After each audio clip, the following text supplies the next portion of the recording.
This is Radio Free Wall Street with Lee Adler, on the web at radiofreewallstreet.fm and wallstreetexaminer.com.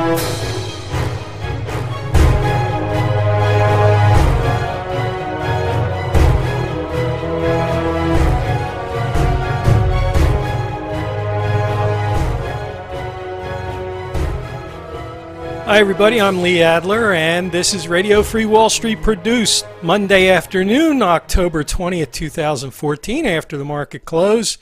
Another up day, up 17 points, adding to last week's end-of-week rally that came off the V bottom and that sharp sell-off, and a lot of confusing misinformation in the media this week. The market itself was very confusing. When you start reading some of the pundits and the things they have to say about it, it becomes even more confusing.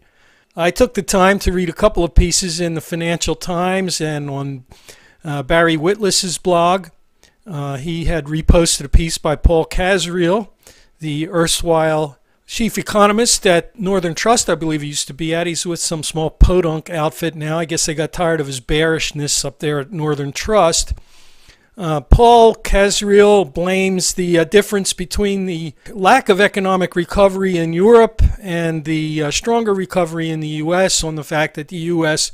had QE and Europe did not. I'm going to take issue with that. I'll show you why in a minute. The other thing that I noted in reading through the Financial Times is that some of the pundits want to blame the sell-off last week on a lack of liquidity. Now, there's a difference between liquidity and confidence. You can have a lot of liquidity around, and if there's a loss of confidence, that liquidity isn't going to go where it was going before. It's going to go somewhere else, and that's what we saw last week.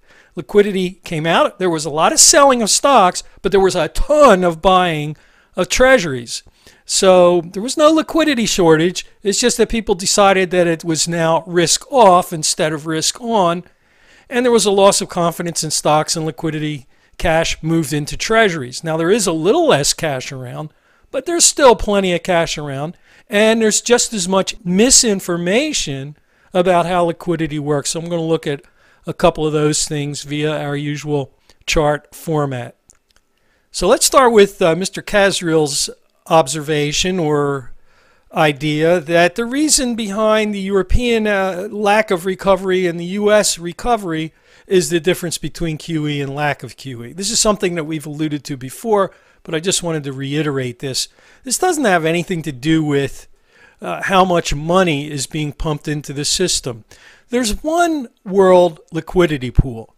The big central banks, the Bank of Japan, the Fed, and the ECB all pump into the same pool to the same banks, and that money spreads out all over the world. It goes where it gets the love. It ain't getting any love in Europe right now, and it's getting more love in the United States. Let's take a look at why. So is last week's sell-off really about liquidity, or was it something else? There may have been a liquidity aspect, but it would have been minor. And considering the fact that you had such an enormous rally in treasuries simultaneous with a very large chunk of net new treasury supply being issued and needing to be absorbed, it's clear that there was plenty of liquidity around to absorb the treasuries and trigger an enormous rally in the treasury market. So the idea that somehow there was a lack of liquidity last week, I think, is boneheaded. What there was a shift in liquidity preferences from risk on, that is buying stocks, to risk off, which means that money flows into the last Ponzi game standing, the treasury market. So whenever people are looking for a safe haven, they start selling stocks and they start buying bonds. And as the my composite liquidity indicator shows, this is basically a total using various weights of several different sources of liquidity creation, including the central bank created liquidity from the Fed, and measuring deposit flows and bank purchases and things of that nature. And I sort of put them all together in a big kettle, and now comes the composite liquidity indicator. The dark blue line is the measure of liquidity itself. You can see it's a very smooth line. And you can also see that there's a really terrific correlation with the S&P 500, this light green line here, dating back to the beginning of the bull market in 2009. Now, I also show the 78-week moving average of the liquidity indicator and the 39-week moving average of the liquidity indicator. And coincidentally or not, every time the S&P has pulled back to the 39-week or the 78-week moving average of liquidity, particularly back here in 2011 and 2012, each time it did that, stocks launched a pretty good size rally. So here we've gone through the 39-week moving average for the first time in several years, and we've come down almost to the 78-week moving average. Now maybe we'll get some backing and filling in here before we have an extended rally, but there's a pretty good chance that this selling got overdone, considering that this is the entire extent of the downtick that we saw in liquidity in the last week or two. It's virtually nothing. So this looks overdone relative to the trend in liquidity, and therefore I would expect some kind of a return to the risk on trade, and that's what we've seen somewhat in the last couple of days, with the S&P putting back 40 or 50 points over that time from the lows. So probably more to come here. Now, has there been a liquidity problem? Well, last week we may have had a little issue, and let's take a look at that. This is the foreign central bank indicator that is derived from the Fed's weekly data on its custodial holdings for foreign central banks. And it gives us an idea of how much new treasury paper the foreign central banks are absorbing. This purple line here is the 4-week net of foreign central bank activity, purchases or sales. And look what happened here last week. The 4-week net dropped to $40 billion in net sales by the foreign central bank, net reductions of their holdings. Not necessarily sales, but could be redemptions too. Normally during weeks when the Treasury is issuing new paper, which comes on the 15th of the month and the last day of the month every month, the foreign central banks are in there buying a significant percentage of that paper, and that helps keep the U.S. markets liquid, including not just the Treasury market, but the stock market as well. But in the last couple of weeks, the foreign central banks have not been buyers, they've been net sellers, and that can create significant problems. In particular, last week, for example, when the Treasury was issuing about $38 billion in net new paper, that the market had to absorb that. Now, as it turns out, there was a crisis of confidence regarding stocks, so that freed up plenty of liquidity to absorb all that Treasury supply, drove yields down, but the foreign central banks weren't there to pick up any of it, and that created a shortage of liquidity elsewhere. So we got the sell-off that we saw in stocks.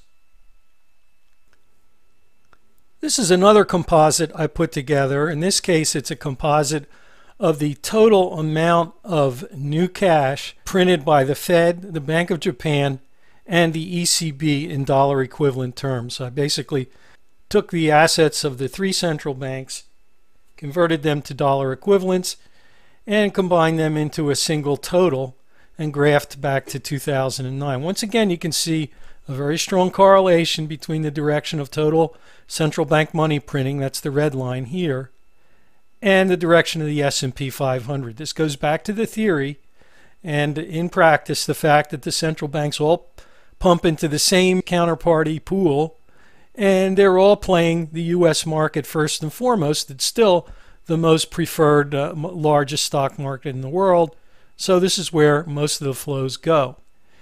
And perhaps the market got a little ahead of liquidity, as you can see this year, similar to what happened, say, in early in 2010, 2011, 12. Each time it came back and corrected below the line on this graph, signifying the total amount of liquidity pumped into the markets by the central banks. Now, how far might this go? Well, it could go down more. We don't know. We have to use technical analysis for that purpose, look for support and resistance and see what the momentum indicators are doing. But clearly it did get a little bit extended up here and now has had a significant correction.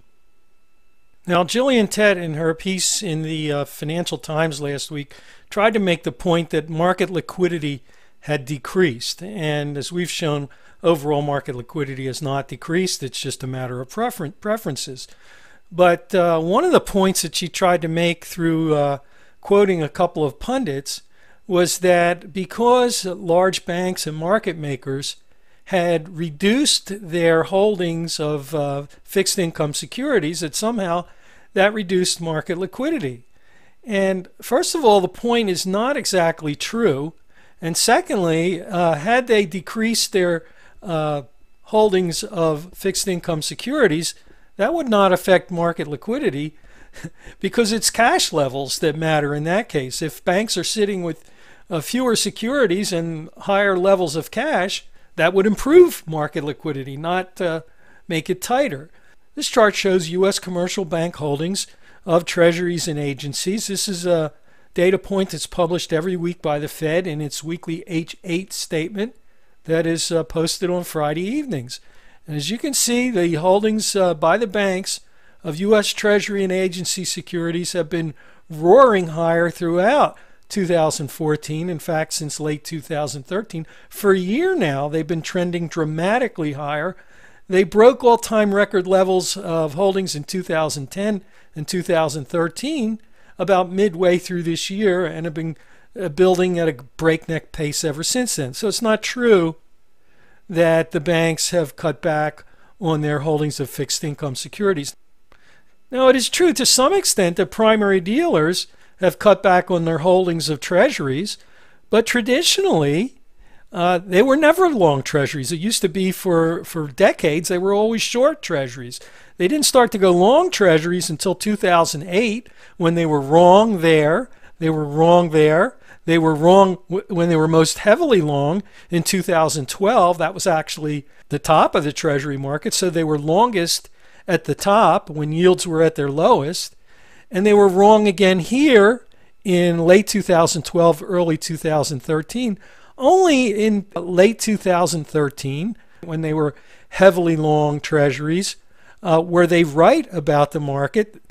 The bond market made a double bottom in here, and of course it rallied very sharply in the last week. So the fact that the primary dealers are heavy or not in their treasury holdings should not affect overall liquidity. They have plenty of liquidity. They're getting reliquefied by the Fed week in and week out. They have to some extent over time reduced their holdings of corporates and other types of fixed income securities. But again, they are flush with cash, and it's cash that creates liquidity. When you have a heavy inventory of securities, that makes you illiquid if you did not have an equally high level of cash. Not only the reasoning that these people put forth is wrong, but they have their facts wrong as well. The treasury market is not illiquid. The issue is that when shifts in preferences take place, institutional money managers and hedge funds tend to move monolithically as a herd. The program trading all tends to be in the same direction at the same time. Now, this is a point the Financial Times did make. It's the herd mentality that's the problem, not the overall level of liquidity. Now, I want to get to this point that Paul Kasriel was trying to make about the difference between the U.S. economy and the European economy. Why was there a modest recovery in the U.S. and no recovery in the Eurozone? He made a lengthy argument to try to support this, and then he said the point is that in both the U.S. and the Eurozone, there has been fiscal austerity in recent years. Now, I'm going to take issue with that, but we won't go into detail. I don't think there has been real austerity. Maybe the Europeans cut back on spending a little more than the U.S. did, but there's still been plenty of spending. And Kasriel goes on to say, yet, U.S. aggregate domestic demand has been considerably stronger than that of the Eurozone. The tale of the two economies is that in one, the U.S., the Fed pursued a QE policy, resulting in the better of times. In the other, the Eurozone, the ECB eschewed a QE policy, resulting in the worst of times. Now, this is a common error made by economists, the lack of recovery in the Eurozone on the fact that the ECB didn't print directly by buying securities outright while the Fed did.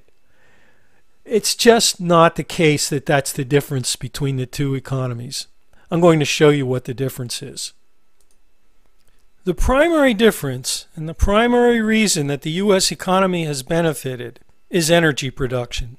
While energy production in Europe, by the production of oil and gas, primarily in Norway and the United Kingdom in the North Sea oil fields, has been diminishing now for several years, the U.S. has enjoyed an unprecedented energy boom, with energy production growing by some 60% since 2008. That's been a tremendous boon to the U.S. economy. Now, this is total energy production here. But take a look at the development of energy capacity, all of the drilling, all of the rigs that have been added. This is a tremendous boom in productive capacity. These elements of energy production and energy development have, along with their ripple effects, have probably added 1 or 2% to U.S. GDP, bringing it from a very slow growth rate to at least a modest growth rate, a 2 to 3% growth rate. Had it not been for this energy boom, had energy production in the U.S. been declining, as it is in Europe, then the two curves, the two GDP growth curves, might look very similar. I think this is the real reason for the difference between the U.S. and European economies. So the question now becomes, if energy was the driver of this little bit of extra economic growth in the U.S. versus the EU that brought us to a growth rate of 3 or 3.5%, what now happens as a result of this break? Sorry, I can't draw a straight line here. But if you just do a conventional measure and the breakdown in crude oil prices from a high of about 109, say, to this neckline of this big head and shoulders pattern at 85, that's $24. $24 from 85 is $61 price objective. That would be a disaster for the U.S. energy industry. It would cause almost certain cutbacks in production and development, and that in turn would ripple through the U.S. economy. Economists are fond of talking about the housing industry as a driver of growth. The energy industry is far more important than housing. Housing hasn't been additive for a long time, and the economy has been growing because of energy. If the energy boom should end and begin to contract, then we are in for a rough ride ahead. So where does this leave us in terms of the market? Let's take a quick look at the long-term weekly bar chart. And look at the close call we had here. I drew an equal vertical width channel connecting the tops from 2012, 2013, and then a couple of touches this year. This upper line was touched 6 times, so clearly a valid trend line. And then I drew a parallel connecting the lows of 2012 and projecting forward.